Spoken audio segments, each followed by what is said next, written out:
কয়েক হলো বাংলাদেশে এই মালটার চাষ ভীষণ জনপ্রিয় হয়েছে। উত্তরাঞ্চলে এই চাষ কতটা জনপ্রিয়, কৃষকরা কেন এই চাষ করছেন এবং এটা করে কতখানি লাভবান হচ্ছেন তারা? শুভ সকাল তাসনুভা। যেমনটি আপনি বলছিলেন যে একেবারেই সঠিক কথা যে ঠাকুরগাঁয়ে কিন্তু মালটা এবং কমলায় একটা বৈপ্লবিক পরিবর্তন সাধিত হয়েছে। যে এই মালটা এবং কমলা চাষ করে অনেকেই সফল হয়েছেন এবং ঠাকুরগাঁয়ের মাটি যে কমলা এবং মালটা চাষের উপযোগী তা কিন্তু প্রমাণিত হয়েছে।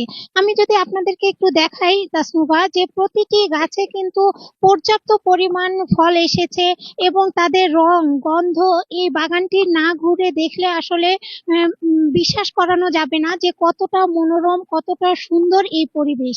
এবং প্রতিদিন হাজার হাজার দর্শনার্থী কিন্তু এই মালটা বাগানগুলো ঘুরে দেখছে, তারা ছবি তুলছে এবং স্বতঃস্ফূর্ত ভাবে তারা এখানে আসছে।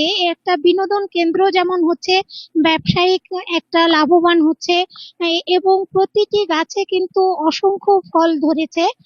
তো আমার সাথে আছেন এই মালটা বাগানের যিনি আর কি মালিক।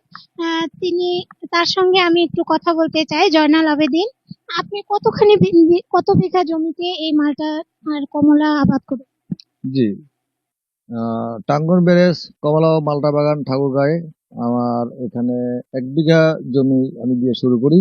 পরবর্তীতে আমি 6 বিঘা জমিতে উন্নীত করি। এরপরে ধীরে ধীরে আমি বৃদ্ধি করার চেষ্টা করছি। পরবর্তীতে আমি সামান্য একটু দূরে আরো 2 বিঘা আমি এক্সটেনশন করেছি। তো যদি সুযোগ পাই আমি আরো বৃদ্ধি করে আমার এই এলাকার লোকের কর্মসংস্থান তৈরি করতে পারবো বলে আমি মনে করি। কতজন লোক এখানে কর্মসংস্থান করছে? প্রতিদিন 5 থেকে 6 জন লোক আমার এখানে কাজ করে। আর কখনো কখনো আমার 12 থেকে 15 জন বা 20 জন লোকের প্রয়োজন হয়। কি পরিমাণ মালটা এখানে উৎপাদন হচ্ছে? প্রতিদিন কি পরিমাণ মালটা আপনি বাজারজাত করছেন? গত বছর আমি পেয়েছিলাম 5 টন। এবছর আমি 10 থেকে 12 টন আশা করি। ইতিমধ্যে আমার প্রায় 500 থেকে 800 মতো 800 কেজি অলরেডি বিক্রি হয়ে গেছে। আমি পাইকারি সেল করছি না, যেহেতু এখানে আমার প্রচুর দর্শক আসে, ডেলি 100, 150, 200 দর্শক আসে। ভবিষ্যতে 2 থেকে 3 হাজার দর্শক আসবে। যখন বাচ্চাদের স্কুল বন্ধ হবে, পরীক্ষা চলছে, তখন আমার দর্শনার্থীর সংখ্যা দাঁড়াবে 2 থেকে 3 হাজার প্রতিদিন। তো এই জন্য আমি দর্শকদের কথা মাথায় রেখে আমি তাদের জন্য ফলটা রেখে দিয়েছি। তারা এরা বাগানে এসে অনেকে স্বাচ্ছন্দ্য বোধ করে কমলা ছিঁড়ে খায়, ছিঁড়ে খেতে পছন্দ করে। অনেকে ছিঁড়ে খেয়ে খুব আনন্দ পায়। এই জন্য আমি তাদের জন্য রেখে দিয়েছি, যে তারা যেন আনন্দ পায়।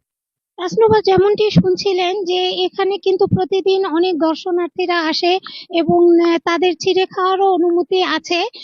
তো এই মালটা বাগান আসলেই ঠাকুরগাঁয়ে একটি